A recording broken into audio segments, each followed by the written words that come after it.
Welcome to Recovery Comes Home Radio, your go-to podcast for all things related to addiction recovery. Whether you are an individual in recovery, a concerned loved one, or a dedicated professional, this podcast is tailored just for you. Here we are all about empowering you with the tools, insights, and inspiration you need to move forward. So grab your headphones, tune in, and let's embark on this transformative journey together. Welcome, everyone, to another episode of Recovery Comes Home Radio, the podcast where we help you reintegrate with society and reconcile with your loved ones.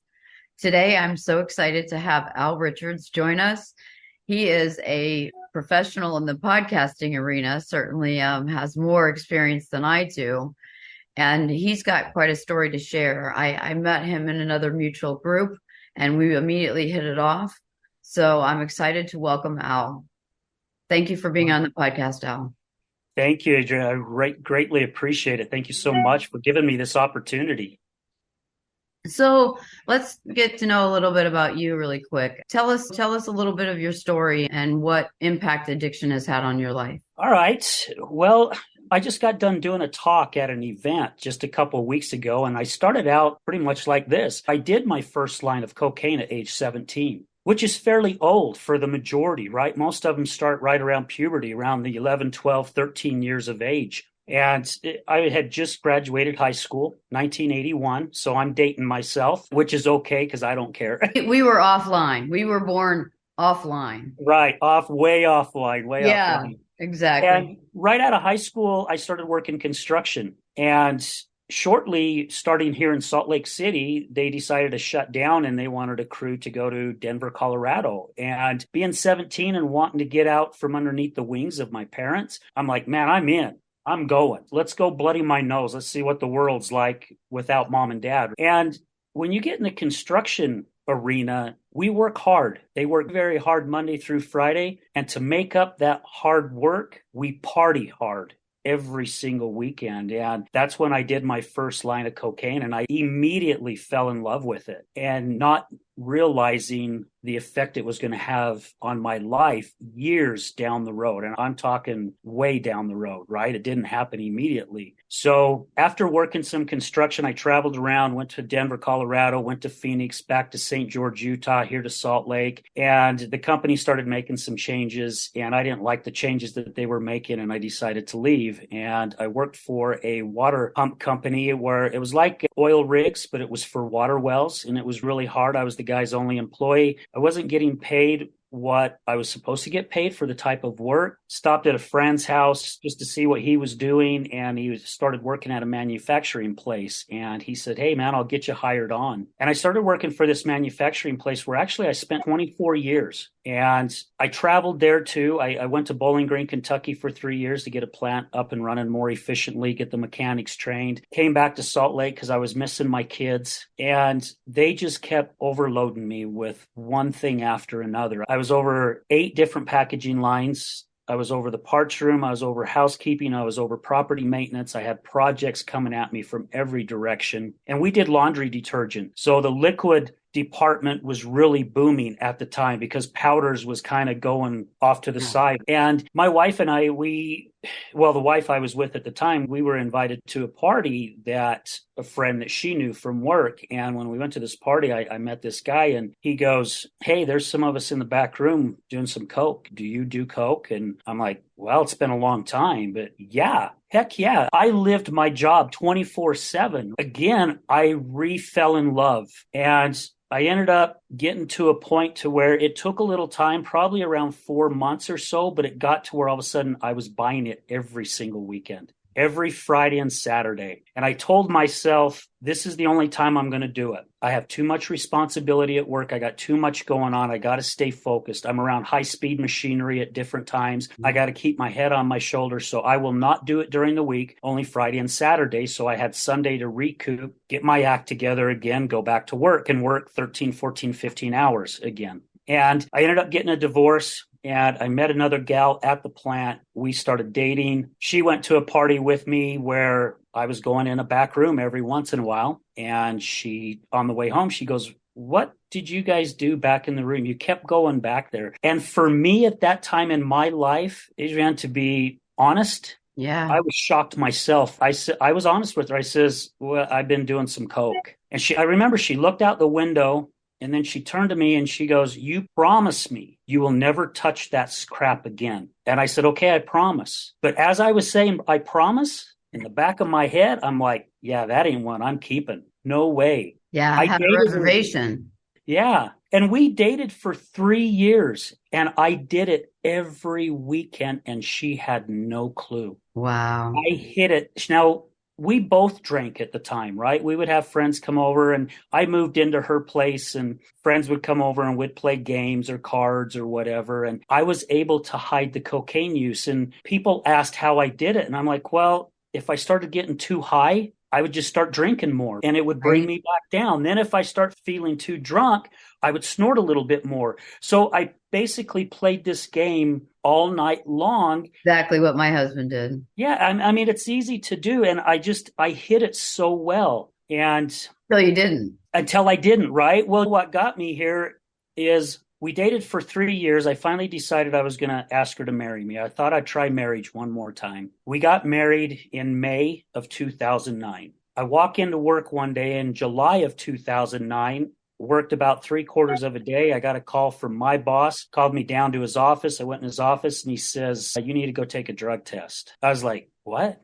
I haven't been drug tested in 15 years. Wow. Immediately, I was like, oh my gosh, this is not going to turn out too well. So I came up with an excuse, right? Because I was a liar and a manipulator. I'm like, hey, I've got this project. The plant manager wants me on top of this. I don't have time right now. I cannot leave. I've got to take care of this. And he basically said, all right, no problem. I understand. But he goes, tomorrow you will go. I'm like, all right, fine. As soon as I got off work, I was on my cell phone calling everybody I knew going, how can I pass a drug test? Do you guys know how to pass a drug test? I need to figure this out because I was doing coke every single weekend. I wasn't giving my body enough time to clean it out because That's one of the most common Google searches. is it how to pass a drug test? Yeah, so I worked a little bit of the day the following day, and that night, of course, I was doing prune juice, I was doing pickle juice, I was drinking a ton of water, I was doing all kinds of stuff. Went and took my drug test the next day. 2 weeks went by, hadn't heard nothing. I thought, man, I think I beat it. Third week come by, still nothing. I'm like, oh my gosh, I got it, right? I passed. It was on a Friday. And I was having a meeting with some of my mechanics in my office, and I heard security call my boss and said, Debbie Mayer, who was the manager for the human resource, they said, she needs to see you. Immediately, I felt all the blood rush all the way down to my feet. I knew exactly what that was going to be. About 20 minutes later, my boss showed up at my office and he goes, oh, are you having a meeting? I says, yeah. I says, we're just about done. And he goes, would you hurry and finish up? He goes, you need to come with me. You and I need to have a talk. And I hurry and finished the meeting. We went down to his office and he goes, we got to go over to HR. I knew exactly what was going to happen because I had done that same walk with employees of mine. And no, it was you in that position. Now it was me in that position. And we went to HR and Debbie Mayer said, I am in complete shock, Al. She goes, when it came back a week ago, I couldn't believe it. So I actually sent it back to have tested again. And she goes, we're going to have to suspend you until further notice. And I got it. I mean, I understood the suspension, and the owner of the company had sold the company a year before this. Wow. So corporate world had come in. And I remember Monday came and I didn't go to work. And my wife found it odd. She's like, why aren't you getting up to go to work? And I says, I'm not feeling well. Second day happened. I gave her the same reason. Third day it happened. I gave her the same reason again, except that day she came home from work and she literally came in the bedroom and she goes, what the hell is going on? She goes, you've called in sick 3 days? I'm not buying it. She goes, I've been with you long enough to know you go to work even when you're sick. So you're lying to me. She knew I was lying to her. She goes, I want you to be up front. I had to put my tail between my legs and say, I failed a drug test for cocaine. The look on her face, I still get emotional talking about it because the look on her face, I'm like, I told myself when I got married, I was going to be the best husband. I was going to be so honest and I wasn't going to be a manipulator and a liar and I was going to do things right. I'd only been married a a month and a half, and I already failed at it. And about a week and a half went by, and they finally called me to come in, and the plant manager and my boss fought for me. I always had great evaluations. I always scored 4 to 5s on my evaluation, always had great raises. And since it was a new company, I happened to be the first one that had a drug test that came back negative or positive, and they said, we'll make an example of you. You're gone. See ya. So they fired me. I lost my job of 24 years so I could do cocaine every single weekend. And I did it every single weekend for 8 years straight. And so once that meeting occurred where you realized that you had no job to go to, what happened then? I went into depression for, I don't know. To me, it only seemed like a few days. According to my wife, it was about a month. I felt so guilty. And I'm like, I just destroyed my life because my job was everything to me. I mean, everything to me. And I just had the rug ripped out from underneath me. I can really relate to that. And I just started doing some really deep soul searching. And I just told myself, I'm not the person that I thought I was. I actually got a call from a couple friends of mine that they didn't know at the time why I lost my job. They just knew that they let me go. And I think they called me just to try to dig deeper to see what happened, and I wasn't going to be honest with them. And they basically told me they didn't trust me. And I'm like, I never stole from you, and I always treated your home and your family with respect. I mean, we went to kids' birthday parties and was there for the birth of our kids, and they told me what I said earlier. They didn't trust me because I was a liar and a manipulator. Mm-hmm. I did whatever Al needed to do to get my way. I grew up having to learn how to lie and manipulate my way through things, or I was going to get my butt kicked from my dad. And I got tired of getting my butt kicked. Yeah. And I didn't realize I took it into my adulthood. Had no clue. Did they even offer you any kind of treatment program or anything? Oh, no, not at all. How did you get clean and sober? I just stopped. The loss of my job and the guilt that I felt for what I did to my wife, my brand new wife, I just said, I'm done. And like I said, I did some soul searching. I really wanted to figure out who I was as a person because I wasn't the person that I thought I was at all, not even close. Did you find, so then of course the relationship with your wife had to be strained? Oh yeah. It actually pushed her into alcoholism. So as I was coming out of mine and figuring out who I wanted to be, she was doing this. She started plummeting. I mean, she had enough bad relationships. She had never been married before. She married the first guy she totally fell in love with. And still to this day, almost 18 years later, this woman is so madly in love with me. I mean, she stayed with me. And I think that's one of the reasons why I stayed with her, because of what she went through. I mean, I didn't put her through the hell. And I'm not saying this just to say, because she's not here. Literally, I didn't put her through the crap she put me through. I had to put a restraining order on her. I kicked her out so many times. Alcohol turned her into the devil woman. I mean, and she's just this 5'2", 115-pound little blonde-headed gal. But you wouldn't, when she got booze in her, she was a mean girl. She was a fighter? Oh, what's that, a fighter? Yeah. That's why I had to put a restraining order on. I started getting hit and things thrown at me all the time. And I'm like, who the heck is this girl? So you've got your own journey, and then you've got her journey that was kind of all encompassing in your life. Yeah. At one point you said you were addicted to her addiction. Oh, absolutely. Absolutely. I mean, it got so bad to where, I mean, we lost our house a year later and we had to go live in friends' house in basements and things like that. It took us 2 years to kind of get back on our feet so we could go get an apartment. But yeah, man, I spent so much time sneaking around trying to catch her drinking, and I'd catch her all the time. So that's where I became addicted to her addiction. Because it didn't, what happened? You caught her and then she'd just sneak it again and you'd catch her again, right? Yeah, well, I knew she was drunk. It's how wrapped up we get as family members. I mean, she couldn't hold a sentence. And I knew she's slurring her words and she's drunk. And I'm like, you're drinking. And she'd basically say, no, I'm not. And it's, yeah, okay, right. I'm going to catch you to prove it. But as soon as I caught her, all that did was light the fuse. I mean, the dynamite was ready to explode because I just caught her in a lie. And there for a long time, she threw my cocaine use at me. Well, you think you're better than me? Well, you lost your job because of doing cocaine.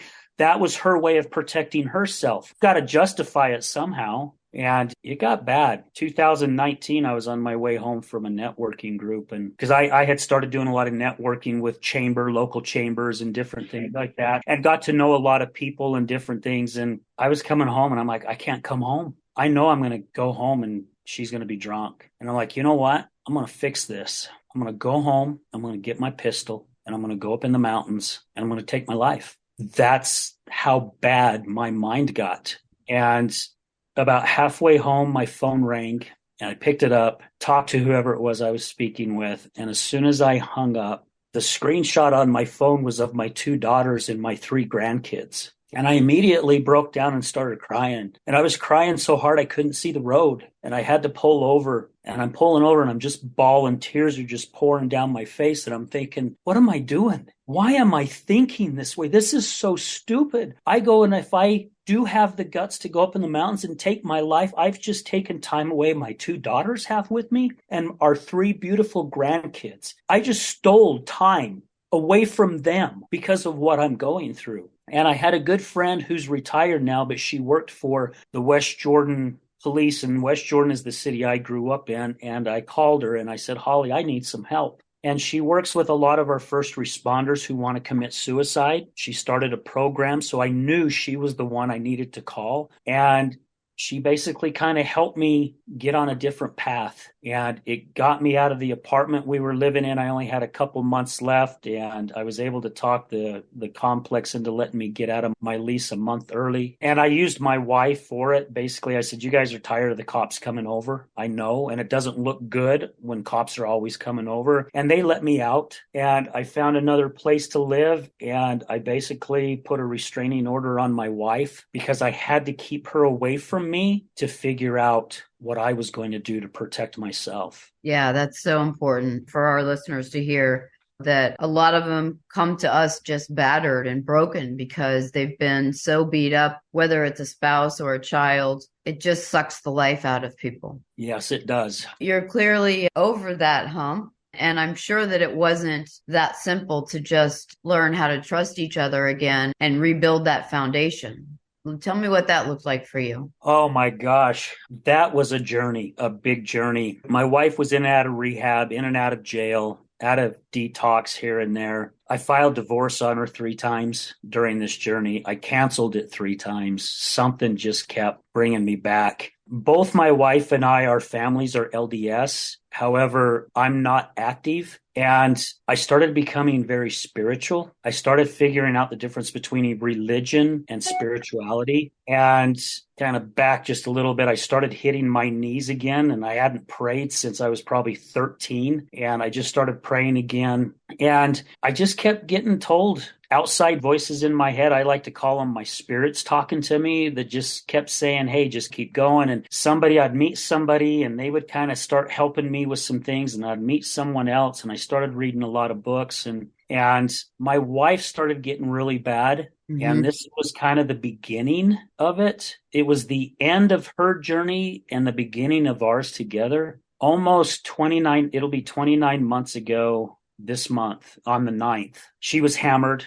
I let her back in. She got completely wasted. She was so drunk, I wouldn't let her in the house. She was out on the lawn of our apartment complex, couldn't even hardly hold herself up on all fours without bouncing her face off the ground. Couldn't talk. She was hallucinating. She kept thinking she was hearing people and seeing things. I finally talked her into taking her to detox. I took her to detox. I was so mad. I basically got her to the door of the emergency room, threw her bag out, and just left. And I remember crying all the way home thinking, I will get a phone call here pretty soon that's going to say she's dead. So every time the phone rang, I really thought it was the hospital telling me she was dead. That's how drunk she was. Bad. Anyway.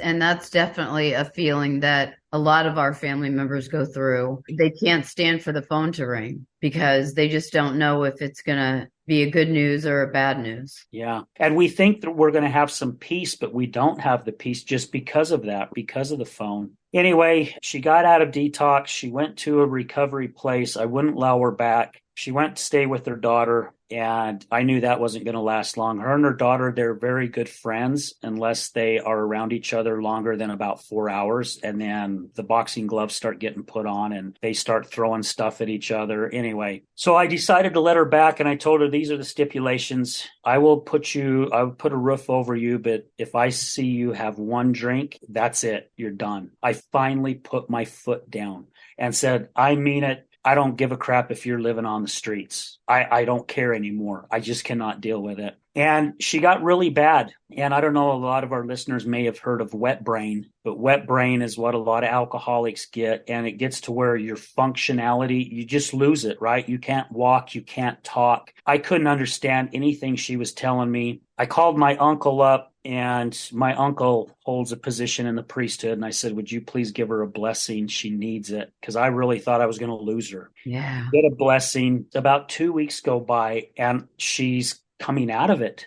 She's starting to walk again. I can understand what she's saying. Another week goes by. She's back to normal. And she came to me and she goes, babe, I feel like you're getting on with your life without me. And I don't want that to happen. And I said, sweetie, you're right. I says, I am. And she goes, you don't want me anymore? And I said, babe, I want you. I've stuck around for how many, 7 years, 8 years, putting up with this. I want you. It's just, I cannot do this anymore. And I said, if you want to get on this train with me, here's my hand.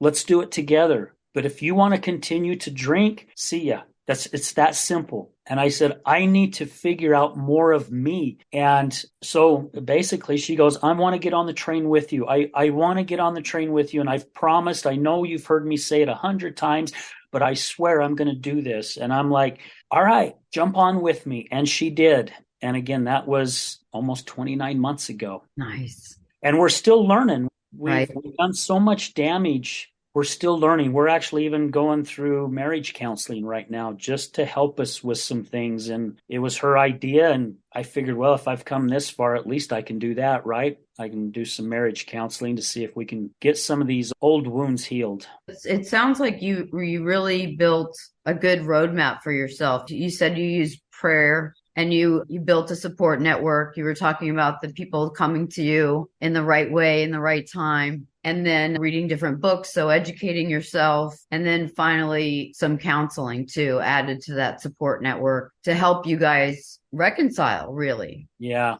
One of the biggest things that really helped me, and I really hope the listeners get this, when she was still going in, starting her recovery, I was still having some issues, and I'm hitting my knees and I'm asking God for help and direction. And all I could hear was the word forgiveness. Wow. And I remember praying one time and saying to God, I'm like, if you want me to forgive her, man, I don't know if I can do it. I really don't. And it just kept coming up. And I don't know how long it took me, but I finally figured it out. The forgiveness wasn't for her. Right. It was for me, because I couldn't help her in her journey until I forgave myself, because I did a lot of things wrong when she was in her addiction. And there's so many of us that do, because we don't understand. We don't understand, or we don't know any better. I mean, it's interesting because I'm very fortunate because I've never seen my husband drunk. He's got 23 years sober. Comes out in traits. I know our brains are different. I'm not in the program. I go to a different 12-step fellowship for families. And I think it's really tough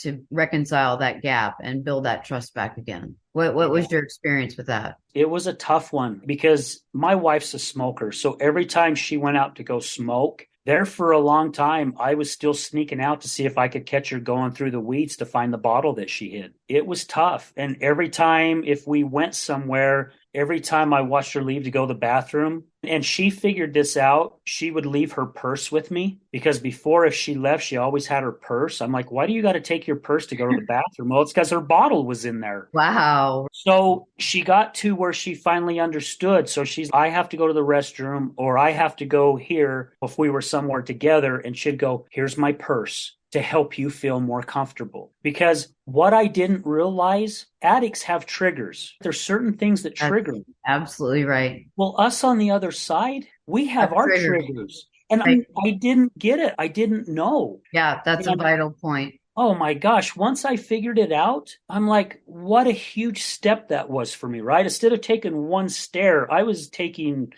3 stairs. I'm like, oh my gosh. And then my wife actually brought this up to me once. We were coming home from somewhere and she goes, babe, there's some things that's been going on between us. And I think you and I need to start using some I statements because the way that we put it across, it's almost like I'm blaming you for my actions. And there's a lot of that dynamic, that blame. Yeah. So when I would start feeling my triggers, instead of the old me going, I'm to where you have to stop doing this, I would just say, I can't even remember how I used to say it now because we have practiced this for so long. I got to where I would go, babe, when this happens, this is how I feel. Because I'm a firm believer that no one can make us believe or make us feel differently. It's us who choose to choose that, right? We can either choose to be happy, we can choose to be mad, we can choose to take what they say as a hit on us, or we can choose to go, they're irritated about something. It's not me that's doing it. They're the one that has the problem. So we started using those I statements, and it really helped us both out to where we started getting to understand one another, especially during the trigger moments. That's right. That's essential.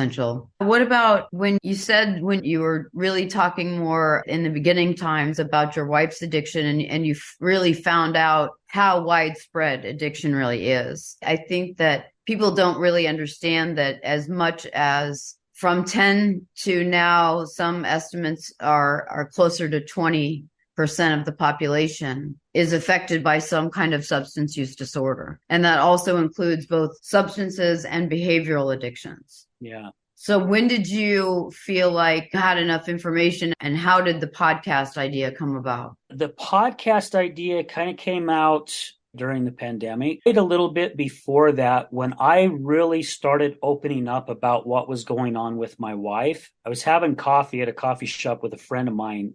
And I was telling him what was going on. And he's, Al, you need to share this story. I'm like, share it? Who the heck wants to hear this? And he goes, who wouldn't? Because there are others out there suffering. They're going through what you're going through, right? Because when something happens in our life, and I know you know this, we think we're the only ones. Mm-hmm. We think we're the only ones that it's happening to, and it's not. And that forces isolation, and then that breaks connection, and then that leads to sometimes going down to a deeper bottom. Exactly. And I started thinking about it. I'm like, oh my gosh, he's right. So I started opening up. And I mentioned earlier that I did a lot of networking. And it was so crazy because people would come up to me and they're like, Al, do you have a minute to talk in private? And I'm like, yeah, sure. What's up? And would go off to the corner away from everyone. And they'd go, I don't know if you knew it, but I used to be an addict. What? Or I used to be an alcoholic, or my son or my daughter. And I'm like, oh my gosh, I've known you, all right? The time. Yeah. I've known you for 8 years. I had no clue. So as I was sharing, and I don't know if it was me, probably not. Again, it's my higher power. I'm a firm believer. People started coming to me and opening up. And I go to the gym all the time. I'm at the gym Monday through Friday, early in the morning for a couple hours every day. And I'm a social butterfly. I start talking to people, especially when you see them all the time. I like to get to know who they are so you can say hi to them and different things like that. And pretty soon people started opening up. And I'm like, oh my gosh, everywhere I go to a restaurant, I go to the gym, I go to an event, everywhere. And when I say everywhere, it's everywhere. I go, somebody opens up because I'll just start talking to them. And I started realizing how widespread this was.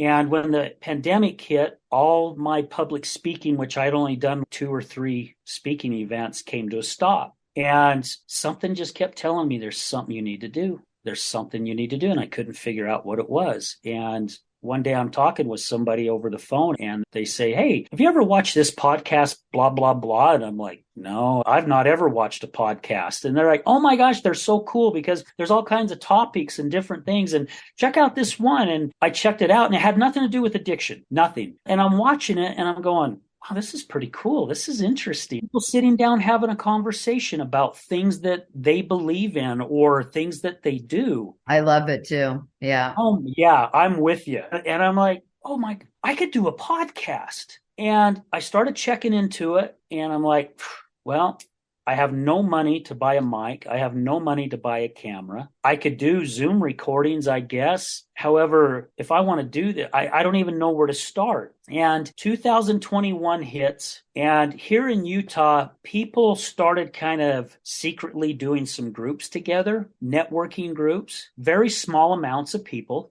And I was talking to a guy that I know, and he's, "Oh, what's up?" And I was telling him a little bit of things that had been going on, and I mentioned a podcast, and he goes, "Hey, I got a buddy who owns a radio station." He goes, "Let me connect you to." And I'm like, "Okay." So he connects me with this gentleman by the name of Brad Neufeld, who owns Resilience Talk Network. Mm-hmm. And we end up meeting for some coffee. And I told Brad my idea because he says, "Hey, Brett says you want to do a podcast, and I do podcasts on my radio station. And what's it about?" And I says, "I'd like to call it The Other Side of Addiction." "Why?" I'm like, "Well, my wife battled alcoholism." Because, see, I never looked at myself as an addict. Still to that day, right? I do now, but to that time, I didn't. And I started sharing about my wife's stuff, and I'm like, I did so many things wrong. I want people to come in and tell their stories, those who have battled addiction and those who have been on the other side, to help understand, because I went to Al-Anon. The third meeting I went to, I walked out of there so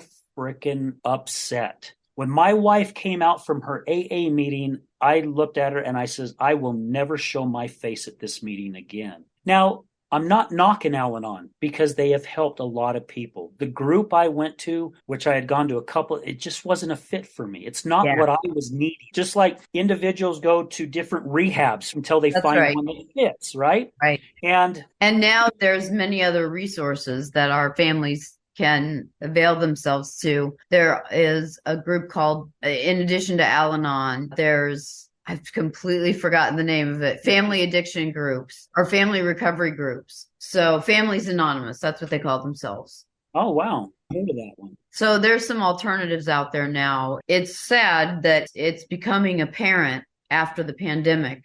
Addiction, alcoholism, overdose, and suicides rose 40% during COVID. Yeah. And we don't see those numbers slowing down. No, they're actually still building. They're still climbing. And that's why we really want to share these stories, because I think that most parents and loved ones have heard of fentanyl by now, but nobody knows the process. When addiction comes calling, who do you trust? Yeah. Who do you ask for help besides calling 911, which may or may not be the right situation for that one particular episode, but that certainly is not a fix. Yeah. Just calling 911 is. Yeah, it's so true. It's definitely true. And the fentanyl too here is, a lot of these deaths are fentanyl poisoning. You hear on the news, and I was just invited to a meeting and some people were talking about it, and they're talking, well, our drug addict kids. Well, it's not really all the drug addict kids who are dying from fentanyl.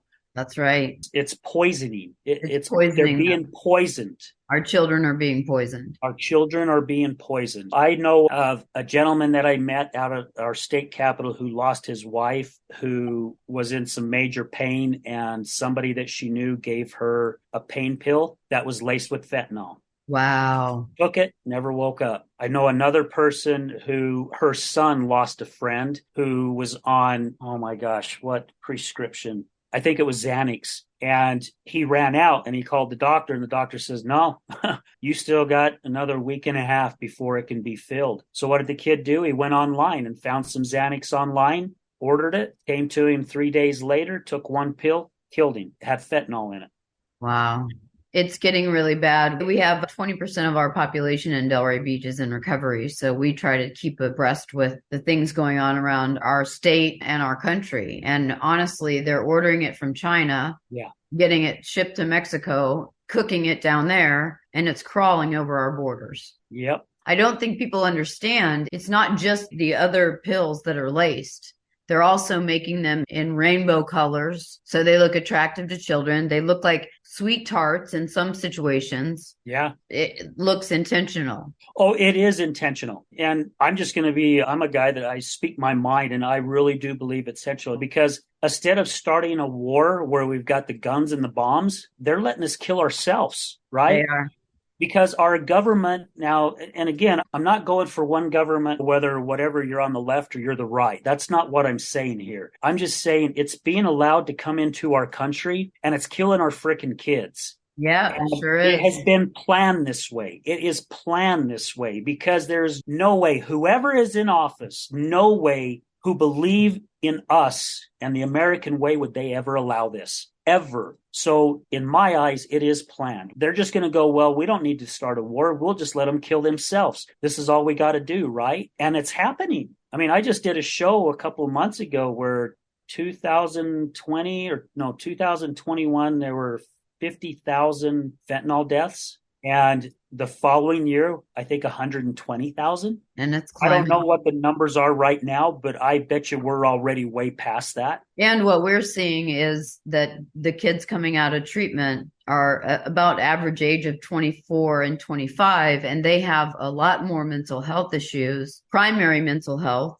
secondary addiction, than it was even 5 years ago, where we rarely did we see somebody with a secondary mental illness. Now it's mental first and substance abuse second. Yeah. And that indicates to me that our young people are trying to numb themselves to an oblivion.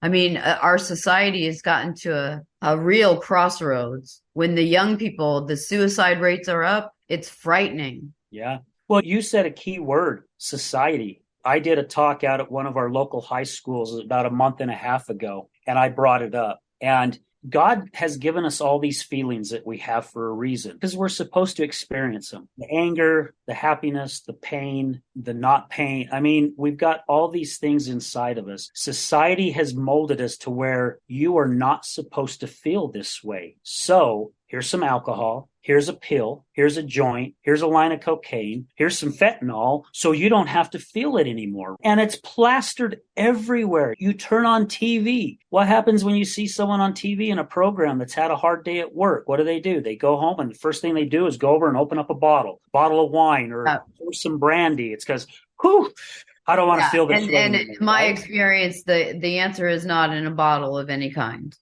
And I think you're right. It was interesting. My husband is a big fan of Blue Bloods. And so is my wife. Yeah. Watch it. At every dinner table, they have wine.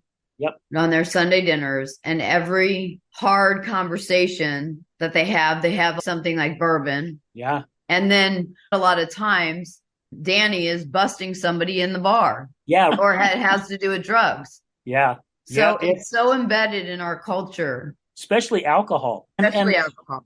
I'm not against alcohol because every once in a great while, I still like to maybe have something. We don't have it in the house, of course. And my wife, even if she sees it on TV now, she actually starts getting the dry heaves because she starts remembering what it was like when she drank all the time. She was sick constantly. So I'm not against having a drink here and there, right? Because even when I go camping, I love to have a whiskey and a Coke. When I go camping, I love just sitting at a campfire just to kind of chill. However, if you watch TV, especially now that summer's coming, every freaking commercial, it's Corona at the beach. Because if you go to the beach, you got to have alcohol because you can't have fun. Or, hey, you're in the mountains hiking. Oh, sure. Wait a minute. Well, you got to open up a beer. On a cruise, I have a divided pancreas from birth, and so I can't drink alcohol. And it's funny to me. So we're sitting there and the people around are just razzing me. And when I tell them that it's for medical reasons, because I had a problem from birth with my pancreas, which is what processes sugar, which is what alcohol is. That's what does the damage, the sugar. Because there's a ton of alcohol. Yeah, there's a ton of sugar in alcohol. Sugar, yeah. So that's why diabetics can't drink.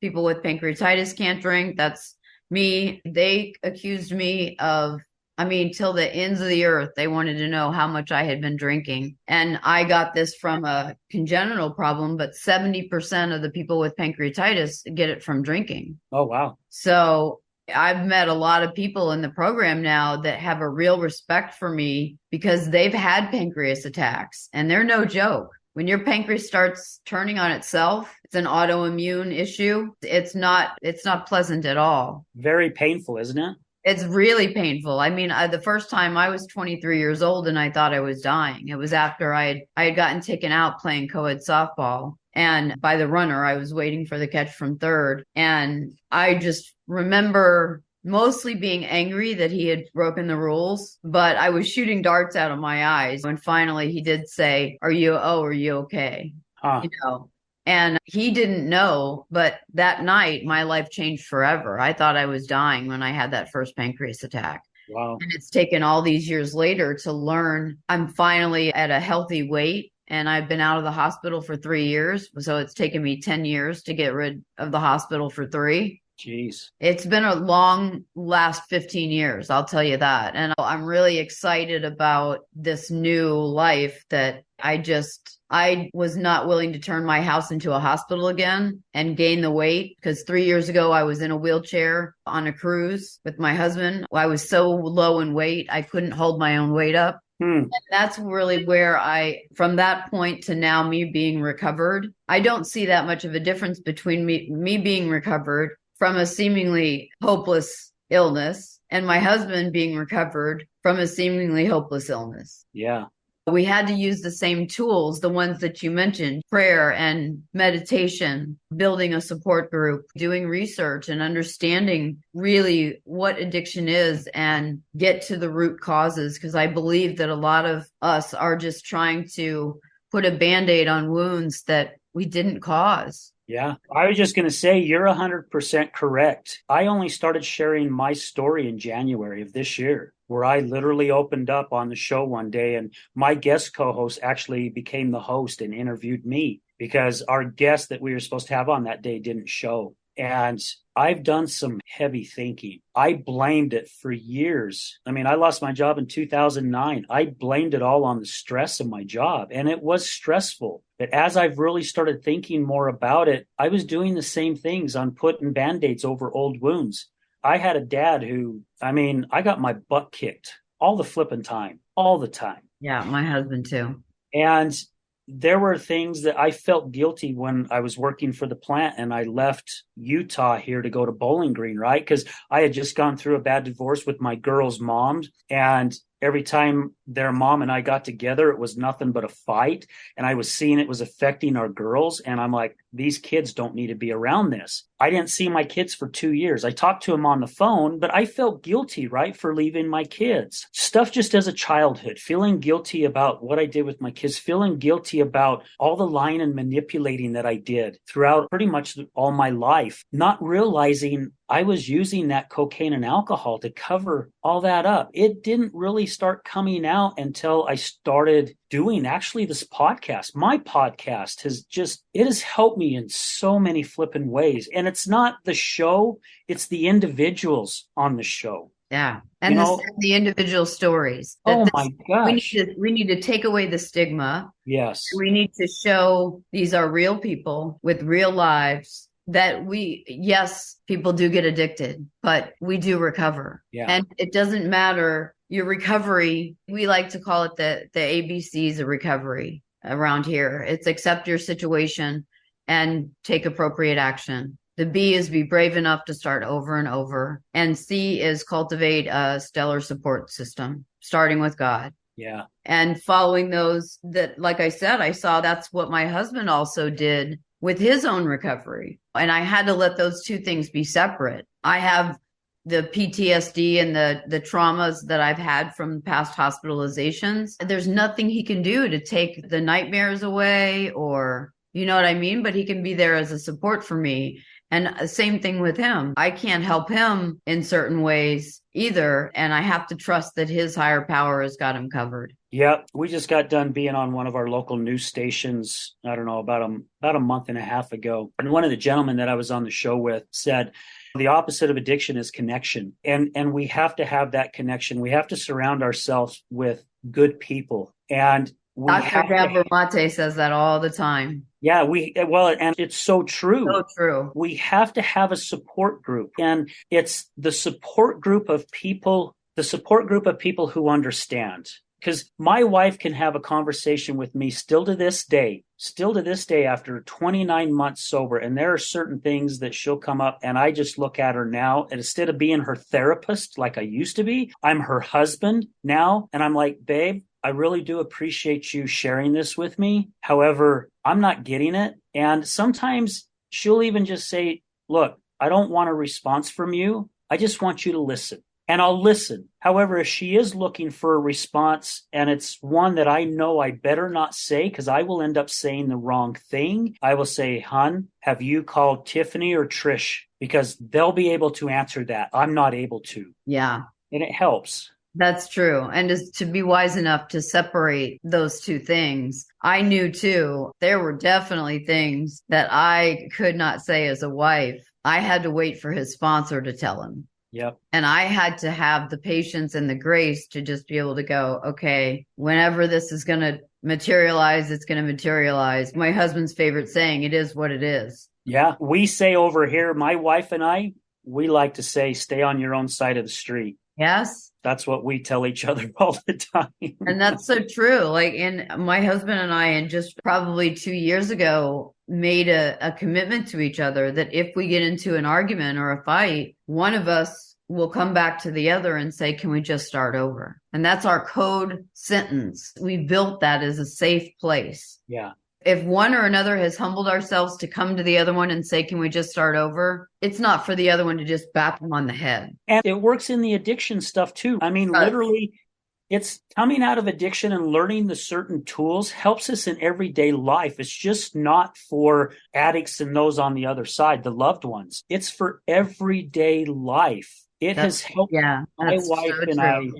And with you doing this podcast, I'm sure you get the same type of thing that I get. I mean, when I do my shows on Thursday, I joke that it's Therapy Thursday. Literally, even though I'm the host, I'm the one laying on the couch and I'm listening to the guest because they're educating me and they're helping me. They've opened my eyes in so many different ways on how to look at life because they pulled themselves out of the depths of darkness. Yeah. And that's what I want to show too, is it's not just our addict kids. Like you said, it's people on the other side of recovery. We cannot lose hope. We cannot give up on our children. And where there's life or there's breath, there's hope for everybody. So we're going to put your contact information in the show notes. And of course, your website has been on with your name the whole time. But how would you like people to contact you? Or maybe if they wanted to share their own story with you, how would they go about getting on your podcast? I believe they have my email because, I mean, if not, I can send it to you. But my email is mralrichards@gmail. So MRALRICHARDS@gmail. Feel free to reach out to me. And I'm always looking for guests. I'm usually booked out about a month to month and a half. However, sometimes we have reschedules. I can get people in earlier, but it's all about using our voices. We need to use our voice. And whether you're on the other side, whether you're the one that's in long-term recovery or you're just starting your recovery journey, we're educating people. And you said something earlier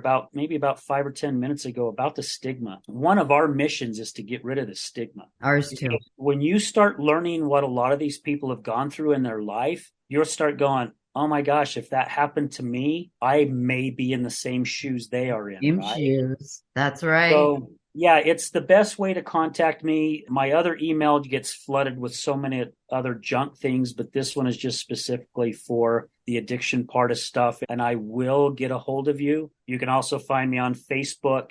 I've got Al Richards, which is my personal one. And then also I have AR, the Other Side of Addiction Facebook page. You can always message me on that. So there's a couple different ways you guys can get a hold of me. And yeah, I'd love to hear your story because again, it's about our voice. Yeah, absolutely. Well, we're almost out of time, my friend, but I'd love to have you back or to have your wife on to continue the conversation and just check in with you. We've got such similar missions and visions. This is a field that can't get too crowded. We need everybody on the front lines, rolling up their sleeves and stepping forward. Yep. And it takes all of us, right? It takes an army because just a few of us, we're not going to do it. Even with my wife's addiction, so many blessings have come out of this, right? I've got the show. She's now a certified peer support specialist. She works for one of the local recovery centers. She's now putting out her hand and helping people in their journey. And there are so many people who are in long-term recovery. So it's proof that you can do it. It is. Well, thanks for joining us on another episode of Recovery Comes Home, where we connect families impacted by addiction as they heal together. Until next time, stay safe out there.